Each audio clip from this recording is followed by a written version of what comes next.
by paying additional payments, paying off in 10 years, 8 years, 12 years, whatever it is.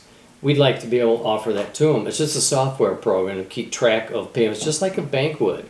If you've got a 30-year mortgage and you want to, you get bonuses every year and you want to drop down a couple $1,000s at Christmas time because you got a big bonus every year, annual principal reduction on top of your monthly payments, you should be able to do that. Any bank accepts that.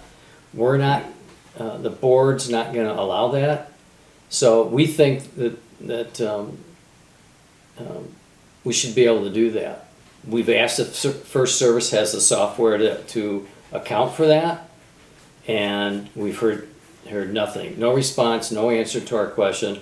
If we can't get that out of First Service, I don't know why we couldn't have a local CPA firm, somebody write us a software program where we could track that for our owners, especially when people are selling their units. They want to know, okay, what's my principal balance on special assessment number 7? And we should have an accounting of that. And if they want to pay off earlier than 15 years, they ought to be able to do that without being penalized for it. So that's what we'd like to do with customized monthly special assessment payments. Because if what I'm trying to explain here is that if we treated this like a loan, that each individual person had their own loan, a B unit, for example, would start with about a $40,000 loan, and they'd pay it off over 15 years. And those payments would be about $326 to $330 per month. But we'd like them to be able to pay additional principal and pay ahead on that. Board's not going to allow that. A 2-bedroom, they would start with roughly a $58,000 principal balance and pay that off monthly over 15 years. What the board apparently is contemplating doing is, if you've got a 1-bedroom, you're going to be treated as though you're starting with a principal balance of $59,000, not $40,000, but $59,000, which is 180 months worth of your monthly special assessment payments.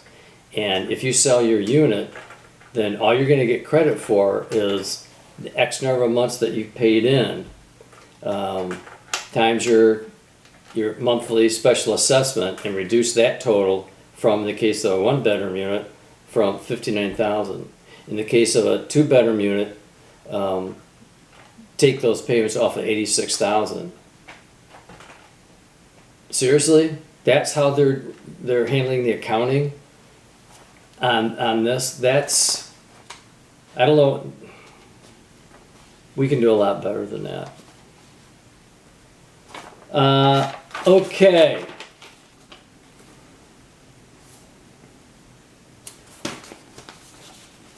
At the end of the 3.5-year construction period that we're recommending, we know we're going to have to recalibrate those monthly special assessment payments. Why? Because we know, towards the end of that 3.5 years, we're going to have cost overruns that we're going to have to account for. We're going to have the reserve that we've got to account for going forward in future years. So at the end of 3.5 years, we're going to have to look at those monthly payments and adjust them. With the board's plan, how are they going to do that? The bank apparently is giving them only 2 years. They're not going to know where all their all-in costs are. They may not know what the special reserve funding is going to look like.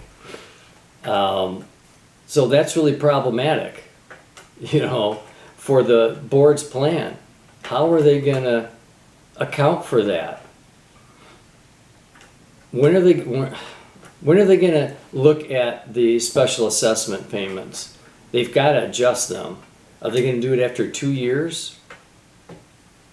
When they don't when they have to conclude the construction loan portion, it doesn't make any sense to me. It's not good planning, in my opinion. Okay, let me wrap this thing up here. We really need a process that ensures that all contractors and subcontractors are paid on a timely basis so that we can avoid any liens on the Aquasol building. We also want to focus on positive cash flow throughout, including and especially through the construction period, but throughout the whole 15 years. You've got to plan for that. You've got to anticipate problems, cost overruns, and adjust for that.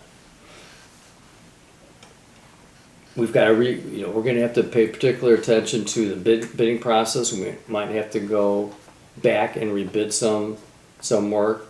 We have very few contracts. We have a lot of estimates. And last couple things I'd like to leave you with is we need to vote in an entirely new board come Monday, April 17th, 2023. We need a new board. The two board members that are running for re-election, we can't re-elect them. If you understand what I've been saying here about the financing, we can't allow them to continue running this organization the way they have. It's not fair to us. We're going to lose, owners are going to lose a lot of money if that happens with the loan structure they want to put together here. It's ridiculous.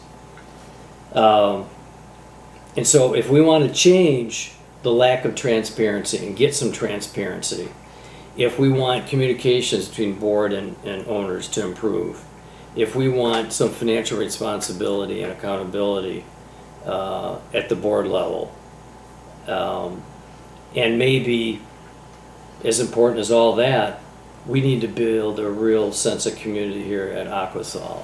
And you're not going to do it with this leadership. I'm sorry.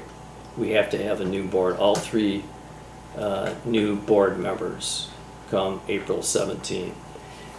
In our group of 7, we have 4 candidates. That's Victor Mendez, Brenda Vemich, Pedro Saavedra, and Aldo Campisi. Now on the ballot, Aldo's name is Baldo. That's B as in boy, Baldo Campisi, because that's his legal name, Baldo. But he goes by Aldo. Everybody calls him Aldo, but on the ballot it's Baldo Campisi. So, don't vote for the 2 board members, current board members. Why? Maybe this is the way to look at it. In life, sometimes people are elevated to positions that are really beyond their abilities and their skill level. These might be very good people, nice people, and qualified in a lot of other areas, but that we need to find a role for them here at Aquasol in a skilled position that they can help us in. But leadership and decision making is for board members, and that's not what we have with our current board.